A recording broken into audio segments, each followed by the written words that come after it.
திருச்சியில் மத்திய இணையமைச்சர் எல் முருகன் செய்தியாளர்களை சந்திக்கிறார். நேரலையில் பார்க்கலாம். ஆட்சி அமைப்பதற்கு மக்கள் தயாராக இருக்கிறார்கள், மக்கள் ரெடியா இருக்கிறாங்க, அவங்க ஓட்டு போடுவதற்கு ரெடியா இருக்கிறாங்க. யாரோ வர்றாங்க, என்னமோ பேசுறாங்க, அதெல்லாம் நிலையில்ல. இன்றைக்கு மக்களுக்கு யார் நல்ல ஆட்சியை கொடுக்க முடியும்? டபுள் என்ஜின் சர்க்கார் யார்? நம்ம தான் கொடுக்க முடியும்.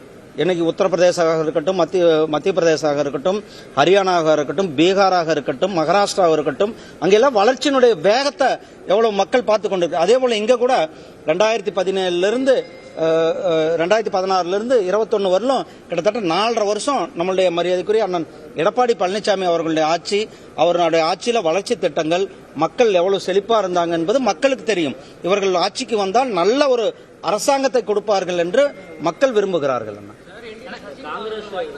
என்னன்னா ஆனா அது எங்களுடைய என்டிஏ தலைவர் அவங்க நேற்று உங்களுக்கு பேட்டி சொல்லியிருக்காங்க சென்னை, டெல்லியில. அவங்க அதெல்லாம் பாத்துக்குவாங்க. நன்றி அண்ணா. எதுனா திமுகவோட காங்கிரஸ் வருமா வராதா? உங்களோட ஆர்வம் இது நான் ஆர்வம் சொல்றதுக்கு ஆளு கிடையாதுன்னா, நான் ஜோதிடர் இல்ல. நான் உங்களை மாதிரி நான் எப்பயுமே போற போக்குல ஏதோ அள்ளி விட்டு போற ஆள் கிடையாது. அவங்க கூட்டணி என்ன பேசுறாங்க, என்னை பொறுத்தளவுக்கு அவர்களுக்குள்ள, அதாவது காங்கிரஸ் திராவிட முன்னேற்ற கழகத்திற்குள்ள ஒரு மிகப்பெரிய மனக்கசப்பு இருந்து கொண்டு இருக்கிறது. அவர்களுக்குள்ள ஒரு நெருடல் இருக்கிறது தான் நம்ம பார்க்கிறோம். நன்றி.